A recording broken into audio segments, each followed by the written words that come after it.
Good morning, guys. So, today I want to share two things, both in the book of Matthew. Uh, Both are in chapter 5. The first is going to be 5:21 through 22, and then the second part is going to be 27 through 28. So, here's the first part. Matthew 5:21.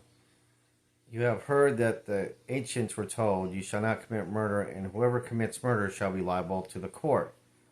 But I say to you that everyone who is angry with his brother shall be guilty before the court, and whoever says to his brother, "You good for nothing," shall be guilty before the Supreme Court, and whoever says, "You fool," shall be guilty enough to go into the fiery hell. All right. And the second part here, Matthew, starting with verse 27. You have heard that it was said, "You shall not commit adultery." But I say to you that everyone who looks at a woman with lust for her has already committed adultery with her in his heart. All right, so basically, I wanted to share those two things because I felt led to um, uh, share that Jesus was very adamant and upfront about sin. I mean,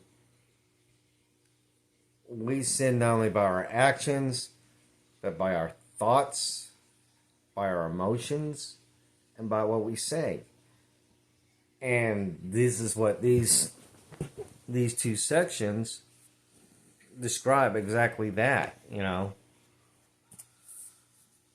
because like the first part, talks about thou shalt not commit murder, is is the law of Moses.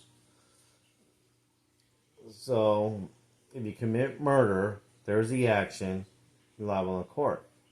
But then Jesus goes on to say, but if you're angry with your brother, you shall be guilty.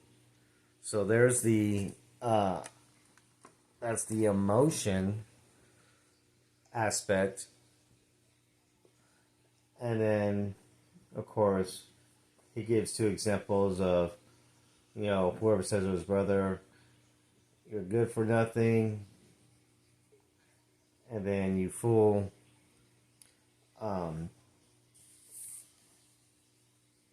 What we say. And I'd go as far as to say with that also includes not only what you say, but what you think and feel. Because usually, especially the last one, "You fool," usually is said out of anger and out of the thought that that person is just totally not there, I guess. And then, the same thing goes with lust, because lust is basically a hardcore form of covetousness that that comes from the heart. I mean, it's pretty dogma right there. You think about it.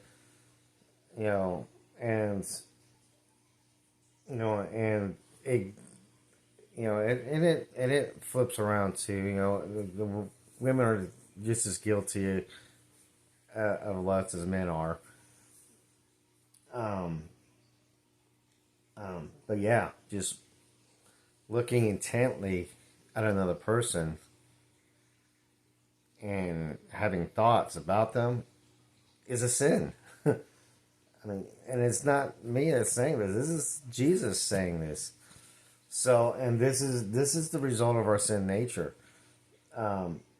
We sin every day. We can't help it. It's who we are. And try as we might, we can't get away from our sinning. Does that mean that we should just sin and just be done with it? No, of course not. We need to try to be more like Christ. But Christ makes it very plain to us that sin is not just actions. It's thoughts, it's words, it's feelings, and it's emotions. You know, and all this started with the fall of Adam and Eve. Wanting to be like gods, or, wanting to be like God, not gods, but wanted to be like God. And,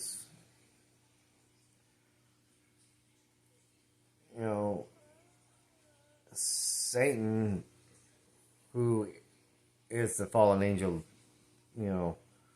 Lucifer, wanted to supplant God because he was jealous of God. And the way that he figured he could do that was to make Adam and Eve question what God really said, which falls into pride, lust, and all that. That's how that all started, because he was able to convince Eve, in a lie that, God didn't want what's best for him, basically. God was basically withholding good and evil from them,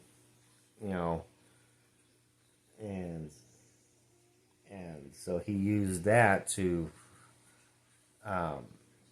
entice Adam and Eve to take the bite, and they did, and we fell, and here we are. So we need to be on constant alert of ourselves about how we think, how we feel. And it's not just the consciousness, too. Subconsciously, we do the exact same things and don't even know it. So when I ask for forgiveness for sins, a lot of times, personally, I'll ask for those sins that I do know about, the conscious sins that I've done and know that I've done. But I also ask for forgiveness for the sins that I might not know about, the unconscious ones. Something that you don't realize is a sin, but actually is. So, anyways, I just felt led to share, that, I guess you could say, how sin really encompasses our lives, because it's everything about us, and that we can't get away from it, because we always are thinking something, we're always feeling something, and we're always saying something, outside the fact that we're always doing something. So it's kind of a very humbling and sobering thought, and that's why we need Jesus Christ in our life. We need his blood that was shed for our sins to help to be our reconciliation and justification to God, which will help lead us to sanctification, which is change. So anyways, thank you guys for watching. I love you guys. Have a blessed day, and we'll see you tomorrow. Bye.